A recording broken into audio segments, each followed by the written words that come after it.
আলিপুর সংশোধনাগারের পর এবার মেদিনীপুর কেন্দ্রীয় সংশোধনাগারে তৈরি হলো মিউজিয়াম, যেখানে কতজন স্বাধীনতা সংগ্রামী কিভাবে ছিলেন, তাদের কি সাজা হয়েছিল, কতজনকে কোথায় ফাঁসি দেওয়া হয়েছিল, সেই সব বিপ্লবী আন্দোলন ও কারাবন্দী সংগ্রামীদের জীবনগাথা তুলে ধরা হয়েছে সেই মিউজিয়ামে। শনিবার সন্ধ্যায় আনুষ্ঠানিক উদ্বোধন করা হয়েছে সেই মিউজিয়ামের। জেলখানা মানেই মানুষের মনে এক ধরনের ভয়, আতঙ্ক, রহস্য রয়েছে। অথচ প্রাচীর দিয়ে ঘিরে রাখা জেলের ভেতরে পুরনো নানা ইতিহাসও লুকিয়ে রয়েছে। মেদিনীপুর জেল তথা কেন্দ্রীয় সংশোধনাগার সেই সব দিক থেকে দেশের মধ্যে গুরুত্বপূর্ণ একটি জেল, যেখানে 6 জন বাংলার বিপ্লবীকে ফাঁসি দেওয়া হয়েছিল ইংরেজদের রায়ে। ব্রিটিশ আমলে গড়ে ওঠা মেদিনীপুর কেন্দ্রীয় সংশোধনাগার সেই ইতিহাসের এক গুরুত্বপূর্ণ নিদর্শন। ইতিহাস ঘেঁটে জানা যায়, এই কারাগারের নির্মাণ শুরু হয়েছিল 1860 সালে এবং 1868 সালে এর আনুষ্ঠানিক প্রতিষ্ঠা হয়। পরে 1872 সালে এটি কেন্দ্রীয় সংশোধনাগারের স্বীকৃতি পায়। দক্ষিণবঙ্গের অন্যতম গুরুত্বপূর্ণ কারাগার হিসেবে তখনই খ্যাতি লাভ করে এই প্রতিষ্ঠান। মেদিনীপুর কেন্দ্রীয় সংশোধনাগারে প্রথম ফাঁসি দেওয়া হয় বিপ্লবী প্রদ্যোৎ কুমার ভট্টাচার্যকে। ইংরেজ জেলা ম্যাজিস্ট্রেট ডগলাস হত্যা অভিযানে যুক্ত থাকার অভিযোগে 1933 সালের 12ই জানুয়ারি মেদিনীপুর কেন্দ্রীয় সংশোধনাগারে প্রদ্যোৎ ভট্টাচার্যকে প্রথম ফাঁসি দেওয়া হয়েছিল। ওই বছরই আরেকজন ইংরেজ জেলা ম্যাজিস্ট্রেট বার্জকে ফুটবল মাঠে খেলার সময় ঢুকে হত্যা করার অভিযোগে মেদিনীপুর কেন্দ্রীয় সংশোধনাগারে ফাঁসি দেওয়া হয়েছিল ব্রজকিশোর চক্রবর্তীকে। তারিখটা ছিল 1934 সালের 25শে অক্টোবর। সে কারণেই এই দিনটিকেই বেছে নেওয়া হয়েছিল মিউজিয়াম উদ্বোধনের সম্ভাব্য দিন হিসেবে। একই দিনে ফাঁসি দেওয়া হয়েছিল বিপ্লবী রামকৃষ্ণ রায়কে। এছাড়াও পরদিন 26শে অক্টোবর একই অভিযোগে ফাঁসি দেওয়া হয় নীলমল জীবন ঘোষকে। এছাড়াও চট্টগ্রামের পল্টন মাঠে ব্রিটিশদের ওপর হামলা চালানোর ঘটনায় যুক্ত থাকার অভিযোগে বিপ্লবী হরেন্দ্রনাথ চক্রবর্তী ও বিপ্লবী কৃষ্ণচন্দ্র চৌধুরীকে 1934 সালের 5ই জুন ফাঁসি দেওয়া হয়েছিল মেদিনীপুর কেন্দ্রীয় সংশোধনাগারের ফাঁসি মঞ্চে। জানা গিয়েছে, বর্তমানে সংশোধনাগার সুপার বিনোদ কুমার সিং ও ওয়েলফেয়ার অফিসার অনিরুদ্ধ ঘোষের উদ্যোগে এই ঐতিহাসিক বিষয়গুলি মিউজিয়ামে সংরক্ষণ করে রাখার উদ্যোগ শুরু হয়েছিল। সংশোধনাগারের প্রবেশদ্বারের উল্টো দিকে থাকা কর্নেল M.A. সিং গার্ড ভবনকেই সংস্কার করে মিউজিয়াম হিসেবে সাজানো হয়েছে। 1940 সালে নির্মিত এই ভবনটি প্রায় ভেঙে পড়ার মুখে ছিল। উৎসাহী নাগরিক ও ইতিহাস প্রেমীদের সহযোগিতায় ভবনটি পুনর্গঠন করা হচ্ছে। এক আধিকারিক বলেন, আমরা চেয়েছি মানুষ যেন মেদিনীপুর শহরের সংশোধনাগারের ইতিহাস জানতে পারে। শুধু অপরাধী নয়, এই প্রাচীরের মধ্যে বন্দী ছিলেন অসংখ্য স্বাধীনতা সংগ্রামী। তাদের সংগ্রামের কাহিনী প্রজন্মের পর প্রজন্মকে অনুপ্রাণিত করবে। মেদিনীপুর শহীদ প্রশস্তি সদস্য ও নারাজল রাজ কলেজের ইতিহাসের অধ্যাপক মঙ্গল নায়েক বলেন, খুবই গুরুত্বপূর্ণ উদ্যোগ। সংশোধনাগার মানেই ভয় নয়, বরং এটি ইতিহাসের পাঠশালা। এখানে এমন অনেক তথ্য ও দলিল রয়েছে যা গবেষকদেরও কাজে লাগবে। আলিপুর ও আন্দামানের পর মেদিনীপুরে এমন একটি মিউজিয়াম তৈরি হওয়া গর্বের বিষয়। মিউজিয়ামে থাকবে 20 সেল ও 200 সেলের তথ্য ও ছবি, ব্রিটিশদের বিভিন্ন রকমের নির্যাতনের চিত্র, বন্দীদের নানা তথ্য এবং স্বাধীনতা সংগ্রামীদের জীবন বৃত্তান্ত। দর্শনার্থীরা জানতে পারবেন কিভাবে চট্টগ্রামের বন্দীদের মেদিনীপুরে নিয়ে এসে রাখা হতো এবং তাদের কারাবাসের বাস্তব চিত্র কেমন ছিল, সবটাই দেখা যাবে মিউজিয়ামে রাখা ছবি ও তথ্যের মধ্যে। বর্তমানে অবশ্য এই জেলে বিভিন্ন রকমের বন্দী রয়েছে প্রায় 1300।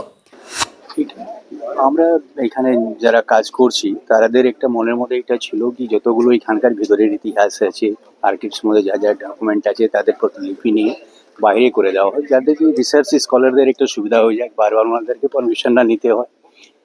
এখানে ভিতরে তো পারমিশন ছাড়া ঢোকা যায় না, বিরাটটা অন্য স্তর থেকে নিতে হবে, উপরি স্তর থেকে নিতে হবে। বাইরে ডকুমেন্টগুলোকে একটু করে দিলে ওনাদের সুবিধা হবে। সেকেন্ড একটা আরও ছিল কি যতগুলো আছে আজকে ডকুমেন্ট আছে কালকে নাও থাকতে পারে, ধীরে ধীরে ডিস্ট্রয় হতে পারে। তো ওদেরকে একটা ভালো করে রেখে একটা দেখানোর মতন ওকে অবস্থার মধ্যে করে এক জায়গায় রেখে দেওয়া যায়, এটা ভবিষ্যৎ প্রজন্মের জন্য ওইটা একটা ইয়ে থাকে। তারপরে আরও একটা থার্ড অবজেক্টিভ এটা ছিল কি যা আজকে যা প্রজন্ম আছে যা কিছু জানে না এর সম্বন্ধে আমাদের স্বাধীনতা কীভাবে প্রাপ্ত হয়েছে, তারাও এখানে এসে একটু প্রেরিত হবে, জানতে পারবে ইতিহাসটা, অরিজিনাল ইতিহাসটা জানতে পারবে। এই তিনটা উদ্দেশ্য নিয়েই আমরা সমস্ত নিজের মধ্যেই কলিগগুলো মিলেই এটা আমরা একটু ছোট পরিবর্তন করেছি। বহু স্বাধীনতা সংগ্রামী এখানে প্রাণ দিয়েছেন বা অনেকে বন্দী ছিলেন, সেসব তুলে ধরা হবে। হ্যাঁ, এখানে ছজনের মৃত্যুদণ্ড দেওয়া হয়েছে। 1934 সালে লাস্ট এখানে ফাঁসি দেওয়ার সাজা হয়েছে। তাদের ইতিহাস তার অন্য যারা এখানে সাজা খেটেছে তারা এর সঙ্গে আরও আমরা চেষ্টা করেছি কি মেদিনীপুর থেকে শহর থেকেও সম্বন্ধিত যেগুলো আছে যারা এখানে আছে তাদেরও সম্বন্ধে কিছু লিখতে পারি। তাদের এই জেলটা ইভলিউশনটা কী করে হলো, এখানে ছিল না আগে, খিল্লাটা ছিল, সেখান থেকে নিয়ে হুইজলি জেলে আছে। তারপরে এছাড়াও যা প্রাসঙ্গিক আছে মেদিনীপুর জেলার মধ্যে আর কি আছে সেটাও এক জায়গায় ধরে তোলার চেষ্টা করা হয়েছে। যেহেতু আমার তো খুব আইডিয়া নেই, তবু যেটুকু মনে হয়েছে ইংরেজদের আমলে তৈরি মনে হয় জেলটা। এই জেল, হ্যাঁ অবভিয়াসলি ইংরেজির আমলেই তৈরি সব। এখন কত বন্দী এখানে? এখানে অ্যারাউন্ড 1300 অ্যাভারেজ চলছে বন্দি, 1300। তার মধ্যে হাফ কনভিক্ট আছে, হাফ ডিউটি আছে। আজকে মেদিনীপুর সেন্ট্রাল জেলের কারেকশনাল হোম তার পক্ষ থেকে এখানে একটি আর্কাইভ, স্বাধীনতা সংগ্রামীদের আর্কাইভের সূচনা হতে চলেছে। মেদিনীপুর জেলের যে সুপারিনটেন্ডেন্ট বিনোদ কুমার সিং, আর ওয়েলফেয়ার অফিসার অনিরুদ্ধ ঘোষ এবং আরও অনেক আধিকারিকের সহযোগিতায় আমি মঙ্গল নায়েক, অধ্যাপক নারায়ণ রাজ কলেজ, আমার সঙ্গে গবেষক ক্যালকাটা ইউনিভার্সিটি সুব্রত দাস, আমাদের দুজনের ওনাদের সহযোগিতার মধ্য দিয়ে দীর্ঘ 1 মাসের পরিশ্রমে আমরা এটা তুলে ধরার চেষ্টা করছি। আন্দামান সেলুলার জেল, আলিপুর জেলের পরে এই 3 নম্বর উদ্যোগ মেদিনীপুরে স্বাধীনতা আন্দোলনের বিপ্লবী ধারার যে পীঠস্থান, এটা সেই বিপ্লবী আন্দোলনের যে ইতিহাস জেলের নথিপত্রে এতদিন ফাইলবন্দি ছিল সেটাকে আমরা ওপেন করার এখানে চেষ্টা করেছি। মানে এখানে তো অনেক শহীদ, হ্যাঁ, এখানে অনেক শহীদ, এখানে তাদেরকে আটকে রাখা হতো। বিশেষ করে এখানে মিউজিয়ামে বা আর্কাইভে যেটা মূল ফোকাস আমাদের, এখানে 200 সেল বলে একটি সেল আছে। যে সেলে বিপ্লবীদেরকে রাখা হতো, এই ধরনের সেল যার নির্মাণ কৌশল আমরা বলেছি সেটা আলিপুর কিংবা আন্দামান যে সেলুলার জেল সেখানে কিন্তু ছিল না। সেটার থেকে এটা যথেষ্ট এটা ডেঞ্জার। এর আয়তন, এখানে বিপ্লবীদেরকে কিভাবে রাখা হতো, এবং সব থেকে আরো যেটা তাৎপর্যপূর্ণ, ফাঁসি যাদের হবে তাদের ফাঁসির পূর্বে যে সেলে রাখা হতো কন্ডেম সেল, সেই সেল থেকে ফাঁসির যে ট্রায়াল হতো ফাঁসির মঞ্চে, সেই ট্রায়াল তারা যাতে সরাসরি দেখতে পায় সেভাবেই যে সেলে ফাঁসির আগে তাদেরকে রাখা হতো, সেটা আমরা এখানে বলেছি। এবং আরেকটি গুরুত্বপূর্ণ তথ্য যেটা এখানে আমরা দিয়েছি সেটা হচ্ছে যে যাদের ফাঁসি হচ্ছে তার আগে তাদের কবে ফাঁসি হবে সেটা কিন্তু সরকার বলছে না। তাদের বাবা মাকে ডাকা হচ্ছে, আত্মীয়কে ডাকা হচ্ছে, বিপ্লবীদের জামা, জুতো, তাদের ব্যবহার্য জিনিসপত্র সই করে নিয়ে চলে যাচ্ছে তারা। তাদের অভিভাবকরা সই করেছেন জেলের ডায়েরিতে। আমরা সমস্ত কিছু বুঝে পেলাম, যেটা যথেষ্ট পীড়াদায়ক এবং যন্ত্রণাদায়ক আমাদের কাছে পড়ে। আমরা যখন স্টাডি করেছি, আমি ধন্যবাদ জানাবো এখানকার আধিকারিকদের, তারা এই উদ্যোগে সামিল হয়েছেন, মেদিনীপুর জেলাকে গর্বিত করেছেন। আমরাও তাদের তত্ত্বাবধানে এই কাজটা করে নিজেদেরকে খানিকটা আনন্দিত এবং গর্বিত, কৃতজ্ঞতা জানাচ্ছি। এখানে এই মিউজিয়ামে আমাদের 100 জনের শহীদের নাম, 100 জনের স্বাধীনতা সংগ্রামী, আমরা তাদের ছবি ব্যবহার করেছি। একটি স্পেশাল বোর্ডে শুধু মহিলা স্বাধীনতা সংগ্রামীদের ছবি এখানে আছে। বিপ্লবী শান্তি ঘোষ, সুনীতি চৌধুরী, পূর্ব বাংলার বিখ্যাত সমস্ত বিপ্লবীদের মেদিনীপুর সেন্ট্রাল জেলে কবে নিয়ে আসা হয়েছিল, কবে আবার এই জেল থেকে তারা অন্য জেলে চলে যাচ্ছে, সেই নথিও কিন্তু আমরা এখানে উপস্থাপন করেছি।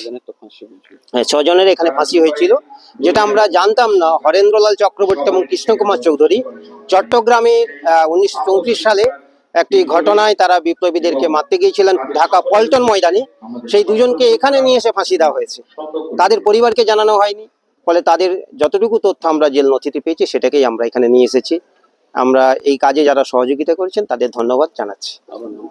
আমার নাম মঙ্গল কুমার নায়ক, আমি ইতিহাস বিভাগের বিভাগীয় প্রধান, নারাজল রাজ কলেজ। আমার সঙ্গে সুব্রত দাস, গবেষক, ক্যালকাটা ইউনিভার্সিটি।